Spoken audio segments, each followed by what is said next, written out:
Alright, so my name is Daniel Sochua, and this is for my Sociology 311 Inequality class with Dr. slash Professor Catherine Rolison. And we are about to discuss the types of inequality that my mother has faced during her childhood and her adult life. And I'm going to introduce her to you. And take it away, Mother. Alright, so what's your name, Mom? My name is Isabel Sochiwa, and I am 54 years old. I was born on July of 1962. I was born to Mexican parents.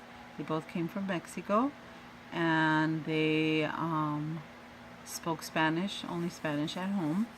So my primary language was Spanish. I am the oldest of 7, and it's 5 girls and 2 boys. And my first recollection of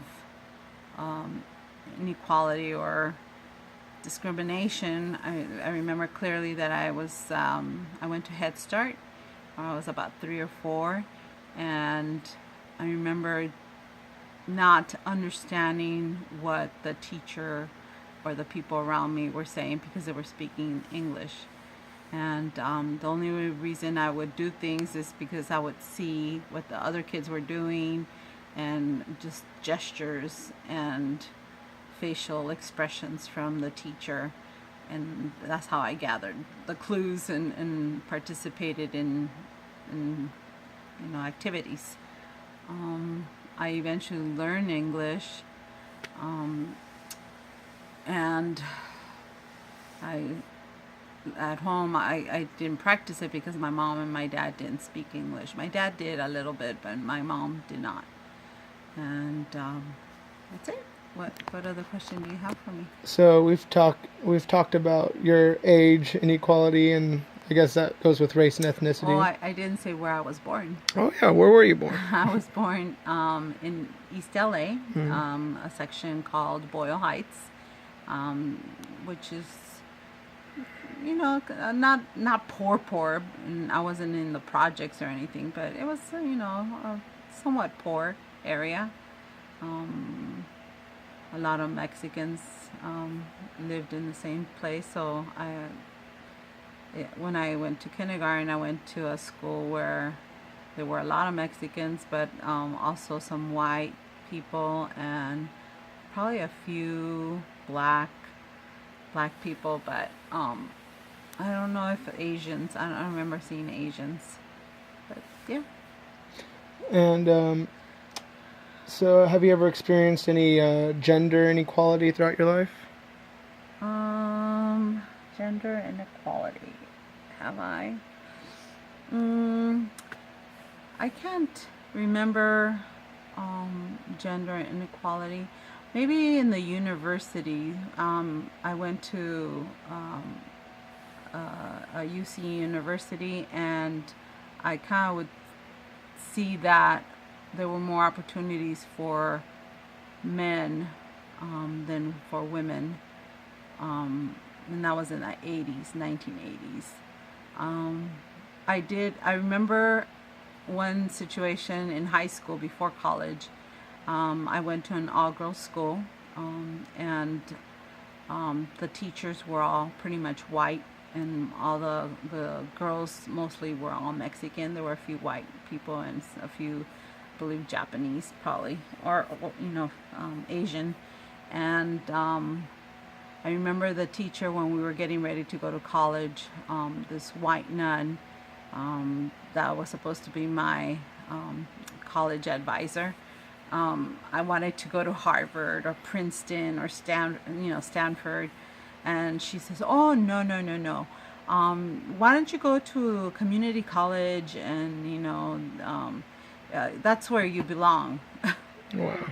And it was I shouldn't have listened to her, but eventually I applied to a UC, and I did make it. So, but I didn't apply to the big prestigious schools because in my mind I thought I couldn't do it because she told me so, and so I should have had more faith in me and believed in myself.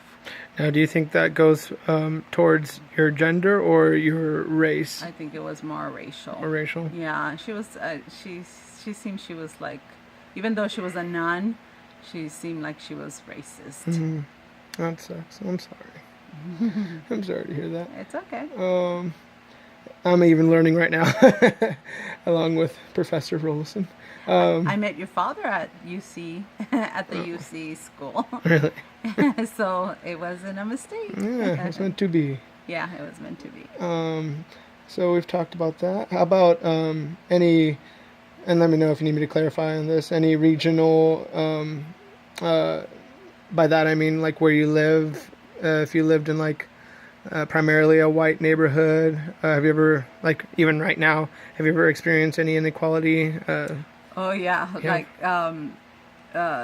just a couple of weeks ago, or less than a couple of weeks ago, we have cars, and our cars are kind of old because we use them until they basically drop dead. So my car, it gets me from here to there, you know, close by where I work. So it's not a very attractive car. It's a 1991 Toyota Camry, and it's, you know, the paint is almost, you know, like some of the places of the cars. Anyways, it's ugly, but it's a good car. It has a good motor. We needed to move the cars to because of the sweeper, and I parked my car like to the next neighborhood, and we pick it up right away, you know, like maybe after the sweeper's gone. But that day I had to go to LA, so we came back late. When we picked up the car, there was a note in my windshield wiper, and the note said, "No parquet aquí," and something else, but it's the spelling. I mean, the person that wrote this, it was part of, I guess, the part of the neighborhood, and I'm not even really parked in front of their house. It's just part of the street, and it's a free country. I could park my car anywhere. I mean, and I wasn't going to leave it there, but right away they assumed I was Mexican. I don't know if they were looking at me or just because of the car. So and they spelled parquet incorrect, and aquí they spelled it A-K-I. So I know it's probably somebody. I don't think it was a Mexican that wrote it. It's probably a white folk, or I don't know. That's my assumption. But And this was just like a month ago? less than a month, like a week and a half ago. I didn't even know that had happened. Yeah. So, So very rude. yes, it got me upset. Yeah, it gets me upset right now. We'll move on. So we've talked about, we went over education inequality with the nun. How about occupational inequality? Occupational. Is part one of the questions part of like physical? Yeah, Yeah. we can go ahead and, yeah. Well, occupational. I think being overweight, being, you know, pretty chunky. Healthy? Healthy. I feel comfortable with my body. I don't have problems with my body, but I think people in general, there's prejudices against heavy people that are fat, basically.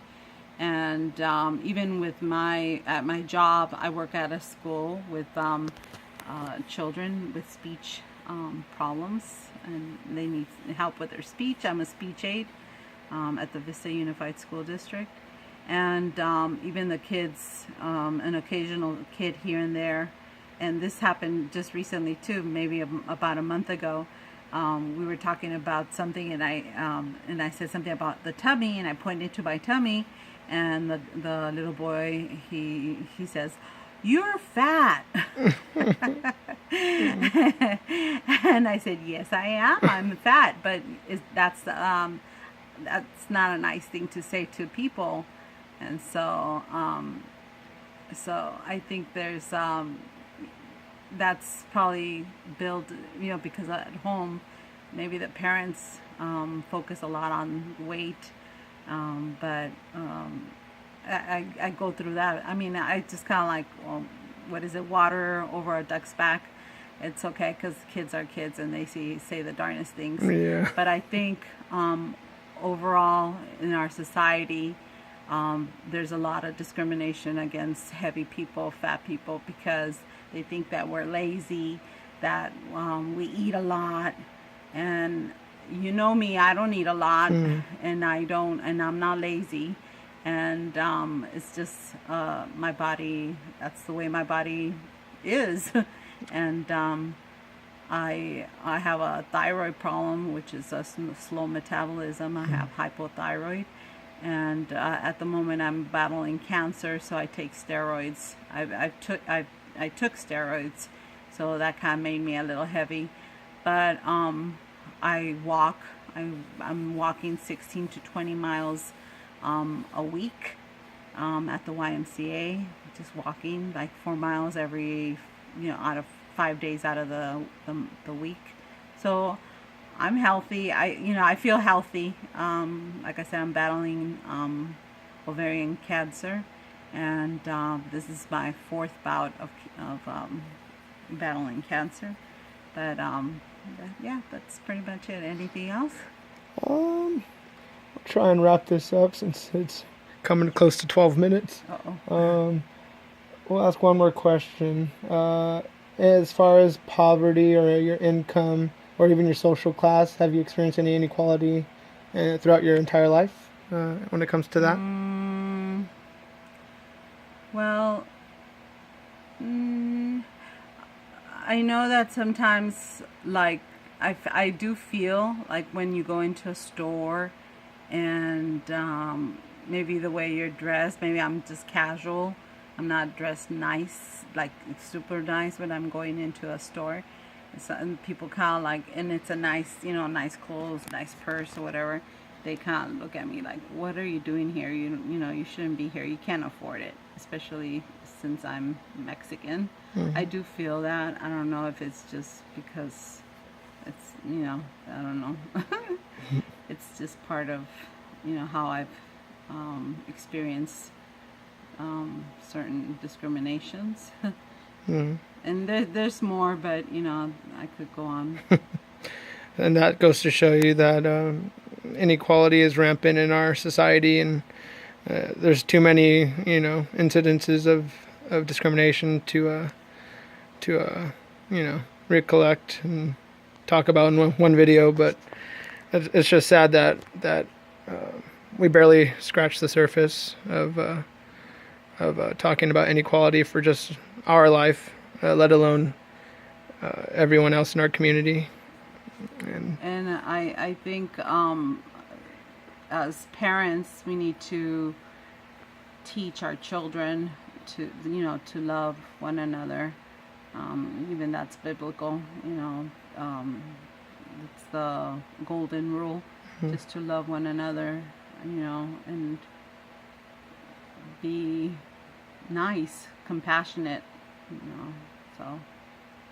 Well, thank you so much, Mom. I love you. I love you too. Say bye-bye. Hope you get a good grade. Bye.